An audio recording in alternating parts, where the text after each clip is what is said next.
ஞானானந்தமயம் தேவம் நிர்மலஸ்படிகாகிருதிம் ஆதாரம் சர்வ வித்யாநாமயக்ரீவம் பாஸ்மகே. நேயர்கள் அனைவருக்கும் அஸ்ட்ரோ கே எஸ் ஐயங்காரின் பணிவான நமஸ்காரங்கள். மாத பலன் விஸ்வாவசு வருஷம் மார்கழி மாதம் 16/12/2025 14/1/2026 வரலும் உண்டான நாட்கள். இந்த காலகட்டத்தின் பலன்கள் மேஷம் முதல் மீனம் வரை எப்படி இருக்குன்னு பார்க்கலாம், ஒரு ராசிக்கும். அதற்கு முன்னாடி இந்த மாதத்தினுடைய மார்கழி மாதத்தினுடைய கோல்சாரம் என்ன அப்படின்றத பார்ப்போம். அதற்கு பிறகு மார்கழி மாதத்தில் வரக்கூடிய விசேஷ நாட்கள் என்னன்றதை பார்ப்போம். பொதுவாகவே மாத கிரகங்கள்னு சொல்லக்கூடிய சூரியன், செவ்வாய், புதன் மற்றும் சுக்கிரனுடைய மாறுதல்களை வச்சு மாதத்தினுடைய பலன்களை சொல்லுவோம். சூரியன் ஒரு ராசியிலிருந்து அடுத்த ராசிக்கு செல்றதை சௌரமான மாதம் என்பதை வச்சு நம்ம மார்கழி அப்படின்ற தனுர் மாதம் அப்படின்னு சொல்லக்கூடிய மார்கழி மாதத்தை கொண்டாடுறோம். இந்த மார்கழி மாதம் அப்படின்றது தட்சிணாயனத்தின் கடைசி மாதம். அதாவது 6 மாதம் உத்தராயணம், 6 மாதம் தட்சிணாயனம். அதனால் 6 மாதம் ஆடி மாதத்துக்கு அப்புறத்துலேருந்து பார்த்தாலேயானால் உங்களுக்கு 6 மாதம் தனுர் மாதம் வரலும் தட்சிணாயனம் வரும். இந்த தட்சிணாயனத்தினுடைய முதல் மாதமும் கடைசி மாதமும் ஆண்டவனுக்குன்னே உரித்தாக சொல்லக்கூடியது. அதனால் வீட்டு ஃபங்க்ஷன்ஸ் எல்லாம் அந்த மாதிரிலாம் இருக்காது. பொதுவான ஃபங்க்ஷன்ஸ், அதாவது கோவில்கள் அந்த மாதிரியான பொதுவான ஃபங்க்ஷன்ஸ் தான் இருக்கும்.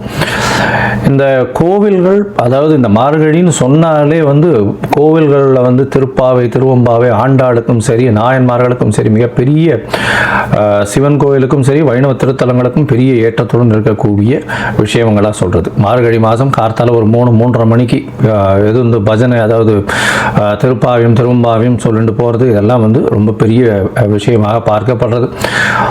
ஓசோன் அப்படின்னு சொல்லக்கூடிய ஆக்சிஜன் அதிகமாக இருக்கக்கூடிய நேரமும் அந்த காலகட்டத்தில் இருக்கும். அதனால் early மார்னிங் மார்கழி மாதத்தில் முடிச்சுக்கிறது அப்படி ரொம்பவும் விசேஷம். உடல் நலத்துக்கும் மிகப்பெரிய ஏற்றத்தை கொடுக்கும். அப்படின்றதுனால மார்கழி ரொம்பவுமே விசேஷம். கடைசி மாதம் தட்சிணாயனத்தில் இது அதாவது தேவர்களுக்கு, தெய்வங்களுக்கே உண்டான மாதம். இந்த மாதத்தினுடைய கோல்சாரம் என்ன அப்படின்றத பார்ப்போம். முதல்ல பார்த்தாலேனால் காலபுருஷ தத்துவத்தின் 4ஆம் ராசியில் இருக்கக்கூடிய குரு பகவான் வக்ரகதியில் இருக்கார். வக்ரகதியில் இருக்கக்கூடிய குரு பகவான் மாதம் பிறந்து ஒரு 5 நாளில் புனர்பூசம் 4ஆம் பாதத்திலிருந்து புனர்பூசம் 3ஆம் பாதம் போய்டுறார். அதாவது 21/12 அன்னைக்கு புனர்பூசம் 3ஆம் பாதம் மிதுன ராசிக்கு போய்டுறார். இந்த காலகட்டத்தில் மாதம் பிறக்கும்பொழுது கேது இந்த மாதத்தில் 5ஆம் ராசியான சிம்மத்தில் இருக்கார். இந்த மாதத்தில் 8ஆம் ராசின்னு சொல்லக்கூடிய விருச்சிகத்தில் புதனும் சுக்கிரனும், தனுசுல சூரியனும் செவ்வாயும், கும்பத்தில் சனியும் ராகுவும் இருக்கா. இந்த மாதத்தில் வரக்கூடிய மாற்றங்கள்னு பார்த்தோம்னா 21ஆம் தேதி குரு வக்ர நிலையில் இருக்கக்கூடிய குரு புனர்பூசம் 4ஆம் பாதத்திலிருந்து புனர்பூசம் 3ஆம் பாதம் மிதுன ராசிக்கு போடுறார். 22ஆம் தேதி புதன் இந்த மாதத்தில் 22/12/2025 அன்னைக்கு விருச்சிகத்திலிருந்து தனுசுக்கு போகிறார். அதற்கப்புறம் 27ஆம் தேதி சுக்கிரன் இந்த மாதத்தில் 22ஆம் தேதி சுக்கிரன் விருச்சிகத்திலிருந்து தனுசுக்கு போகிறார். 27/12/2025 அப்போ புதன் விருச்சிகத்திலிருந்து தனுசுக்கு போகிறார். அதுக்கப்புறம் மாத கடைசியில் பார்த்தாலேயானால் 11/1/2025 அன்னைக்கு புதன் தனுசுவிலிருந்து மகரத்திற்கும், அதற்கு பிறகு செவ்வாய் தனுசுவிலிருந்து மகரத்திற்கு 14/1/2026 போகிறார். ஸோ இந்த மாதம் பார்த்தாலேயானால் 21ஆம் தேதி 21/12 குரு வக்கர நிலையில் மாறுறார். அதற்கு பிறகு சுக்கிரன் 22ஆம் தேதி தனுசுக்கு போகிறார்.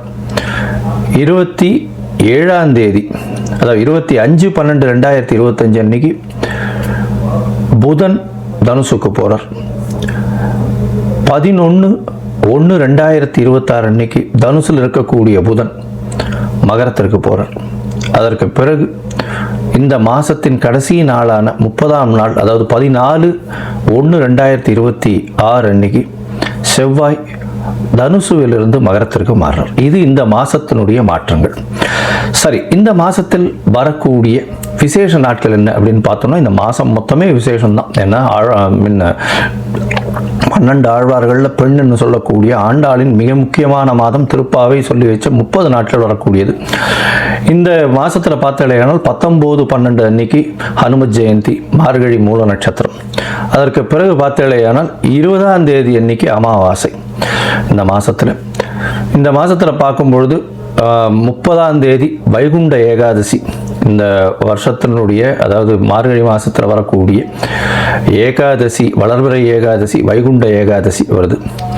அதற்கு பிறகு பார்த்தாலேயானால் 2/1/2026 அன்னைக்கு மார்கழி மிருகசீரிஷம், மிருத்யுஞ்சய, அதாவது மார்க்கண்டேயன் பிறந்த நாள். அதாவது மிருத்யுஞ்சய ஹோமம் பண்ணுவா. உடல் நலம் குன்றியவர்களுக்கு உடல் நலத்தில் ஏற்றம் கொடுக்கக்கூடிய ஹோமங்கள் பண்ணக்கூடிய நாளாக கருதப்படுகிறது. அதாவது தீர்காயுஸ் இருக்கிறதுக்கு, உடல் நலிந்து போன ஒரு சீனியர் சிட்டிசன் சவாலுக்கெல்லாம் அந்த அன்னைக்கு வந்து போய் மார்க்கண்டேயன் இதுக்கு போய் பிரச்சனை பண்ணிட்டு வர்றதோ, இல்லைன்னா ஆற்றுல வந்து இது மார்கழி மிருகசீரிஷத்து அன்னைக்கு இது அதாவது உடல் நலம் நல்லபடியாக ஏற்றமாக இருக்கணும்னு வந்து பூஜை பண்ணுறது நல்ல விசேஷம்.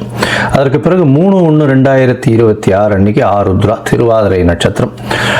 பௌர்ணமி வேறு. ஏன்னா திருவாதிரைன்னும் போது பௌர்ணமி, தனுர் மாதம் வரக்கூடிய பௌர்ணமி ஆருத்ரா சிவன் கோவிலில் மிகப்பெரிய விசேஷம் கொண்டாடக்கூடியது. அது விரதம் இருந்து அந்த ஆருத்ரா தரிசனம் முடிச்சுட்டு தான் வந்து எல்லாருமே வந்து சாப்பாடு சாப்பிடுவாங்க. ஆருத்ரா களி ரொம்பவுமே விசேஷம்.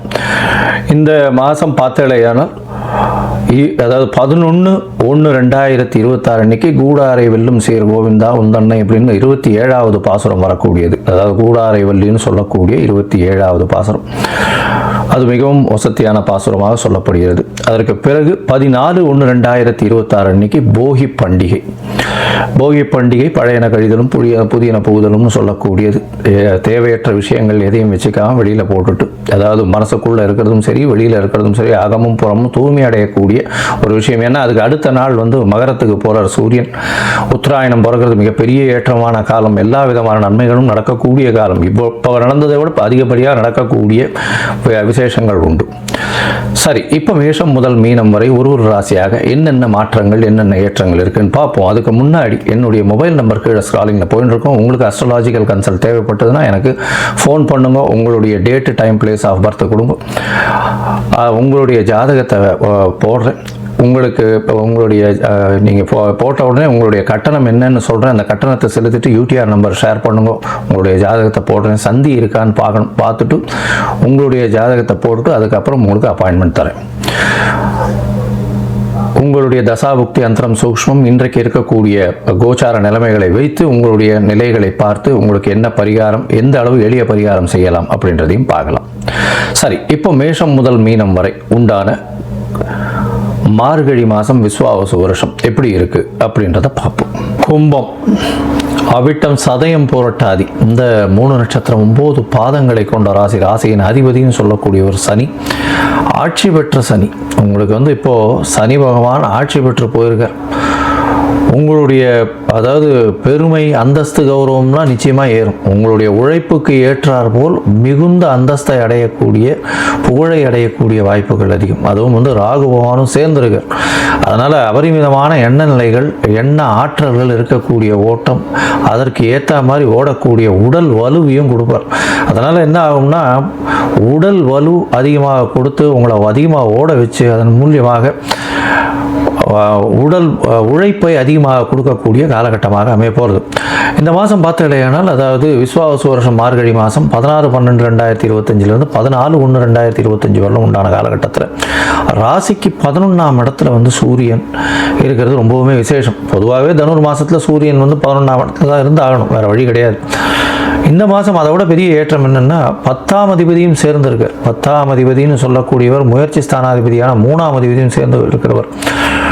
10ஆம் அதிபதி 7ஆம் அதிபதி சேர்ந்து இருக்கிறது பெரிய ஏற்றத்தை கொடுக்கக்கூடியது. இந்த இது ரியல் எஸ்டேட், நில இந்த விஷயங்கள்லாம் பேசுகிறது, நிலம் வந்து வியாபாரம் பண்ணுறவங்கள்லாம் இருக்காங்க இல்லையா, அவங்க வந்து பெரிய ஏற்றம் அடையக்கூடிய காலகட்டம். அதாவது ரியல் எஸ்டேட்டு, அதை தவிர வந்து அந்த கனிம பொருட்கள், மினரல்ஸு, அதை தவிர எர்த் மைனிங், இந்த மாதிரியான விஷயங்கள் பண்ணுறவங்களுக்கெல்லாம் வந்து பெரிய ஏற்றம் கிடைக்கும். அதை தவிர இரும்பு சம்பந்தப்பட்ட, நெருப்பு சம்பந்தப்பட்ட இந்த மாதிரியான விஷயங்கள் பண்ணுறவங்க, இந்த ஆசிட்ஸு அதெல்லாம் விற்கிறவங்க, கெமிக்கல் விற்கிறவங்க, இவங்களுக்கெல்லாம் பார்த்திங்கன்னா பெரிய மாற்றங்கள் ஏற்படக்கூடிய, லாபங்கள் அதிகமாக இருக்கக்கூடிய காலகட்டமாக இருக்கும். கெமிக்கல்லாம் விற்கிறவங்களுக்கு பெரிய ஏற்றம் இருக்கக்கூடிய காலகட்டமாக அமைய போகிறது. ரியல் எஸ்டேட்டில் வந்து புரோக்கர்ஸாக இருக்கிறவங்களுக்கெல்லாம் பெரிய சேஞ்சஸ் இருக்கும். இந்த மாதத்தில் பெரிய மாற்றங்கள் அவர்களுக்கு நிச்சயமாக வரக்கூடிய வாய்ப்புகள் நிச்சயமாக உண்டு. உங்களுடைய ராசிக்கு பார்த்தீங்கன்னா பார்ட்னர்ஷிப் பிஸ்னஸில் அபரிமிதமான லாபங்கள் கிடைக்கக்கூடிய வாய்ப்பு. ஏன்னா 7ஆம் அதிபதி 11ஆம் இடத்துல, அது தவிர வந்து செவ்வாயும் சேர்ந்து இருக்கிறது பெரிய விசேஷம். அது தவிர பார்த்தீங்கன்னா இந்த மாதம் வந்து உங்களுடைய ராசிக்கு 5ஆம் இடத்துல குரு பகவான் வந்துடுறார் வக்கரகதியில். அதுவும் பரிவர்த்தனை யோகம் வேறு அடைகிறார். 11ஆம் இடமும் 5ஆம் இடமும் பரிவர்த்தனை யோகம், குழந்தைகள் மூலியமாக பெருமை வரக்கூடிய காலகட்டமாக அமையும். 2வது திருமணத்திற்கு பார்த்து கொண்டிருப்பவர்கள் இந்த காலகட்டத்தில் நடக்கக்கூடிய வாய்ப்புகள். நடக்கக்கூடியதுன்னா பேச்சுவார்த்தைகள்லாம் முடிஞ்சு தை மாதத்தில் கல்யாணம் பண்ணுவார். குழந்தை பிராப்தி இல்லாதவர்களுக்கு குழந்தை பாக்கியம் ஏற்படக்கூடிய வாய்ப்பு. ஏன்னா பரிவர்த்தனை யோகத்தில் 5ஆம் அதிபதியும் 11ஆம் அதிபதியும் பரிவர்த்தனை, பெரிய ஏற்றம். குழந்தை பிராப்தி இல்லாமல் இருக்கவாளுக்கு கண்டிப்பாக குழந்தை பிராப்தி உண்டு. இந்த மாதத்தில் பார்த்தீங்கன்னா 4 கிரகங்கள் உங்களுடைய ராசிக்கு 11ஆம் இடத்துல இருக்குது. சூரியன், செவ்வாய், புதன் மற்றும் சுக்கிரன். பெரிய உங்களுடைய யோகாதிபதினு சொல்லக்கூடியவர் வந்து 9ஆம் அதிபதியான சுக்கிரனே 11ஆம் இடத்துல இருக்கார். நீங்கள் நினைச்சது எல்லாமே இந்த மாதம் கைகூடும். எது நினைக்கிறீங்களோ அது உங்கள் கையில் வந்து நிற்கும். அந்த அளவுக்கு உங்களுக்கு செல்வாக்கை கொடுக்கக்கூடிய காலகட்டம். ஆனால் அதீதமான உடல் உழைப்பை கேட்கும். ஏன்னா ராகு மிருகர் எதுவுமே போதாதுன்ற மனநிலையில் தான் இருப்பீங்க. அதையும் தாண்டி போகணும்னு ஓடுவீங்க. இந்த மாதம் பார்த்தீங்கன்னா பொதுவாகவே இந்த கும்பராசிக்காரர்களுக்கு 7.5 சனியில் ஜென்ம சனி இருக்குது.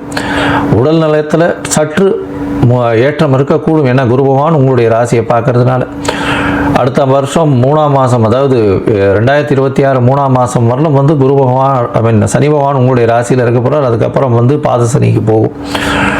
உடல்நிலையில் சற்று ஏற்றம் இருக்கும். எடுத்த காரியங்கள் அனைத்தும் நிச்சயமாக நிறைவேறும். தடங்கள் வந்தாலும் வெற்றி பெறக்கூடிய வாய்ப்பு.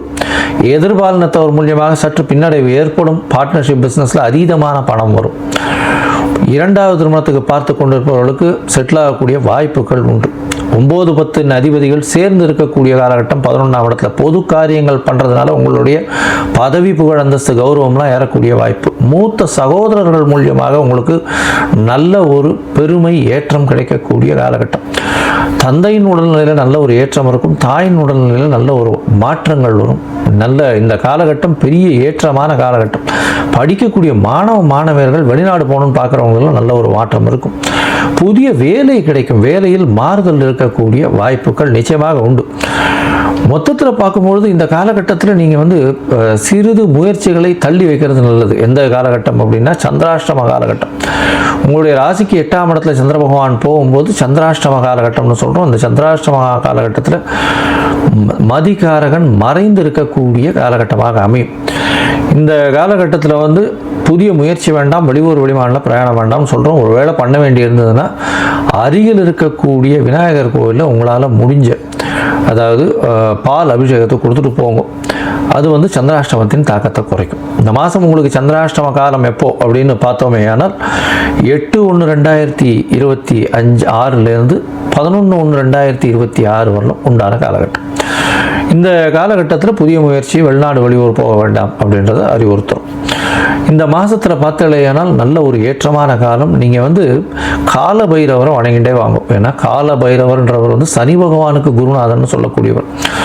சனி ஜென்ம சனியில் இருக்கிறதுனால உடல் நலத்தில் சற்று பின்னடைவு சில நேரங்களில் வரலாம். கொஞ்சம் அவமானப்படலாம், அசிங்கப்படலாம். இதெல்லாம் வந்து இது தள்ளி போகணும் அப்படின்னா கால பைரவரை தேய்பிறை அஷ்டமியில் வழிபட்டுட்டே வாங்கும். அதே மாதிரி நாய்க்கு உங்களால் முடிஞ்சது, தெரு நாய்களுக்கு உங்களால் முடிஞ்ச சாப்பாடு கொடுங்க. இது ரெண்டுத்தையும் பண்ணிட்டே வந்தீங்கன்னா சனி பகவானோட வரக்கூடிய பிரச்சனைகள் எல்லாமே பனி உருகி சென்று போகக்கூடிய காலகட்டமாக, அதாவது சூரியனை பார்த்த பனியை போல இருக்கிற இடமே தெரியாமல் போகும்.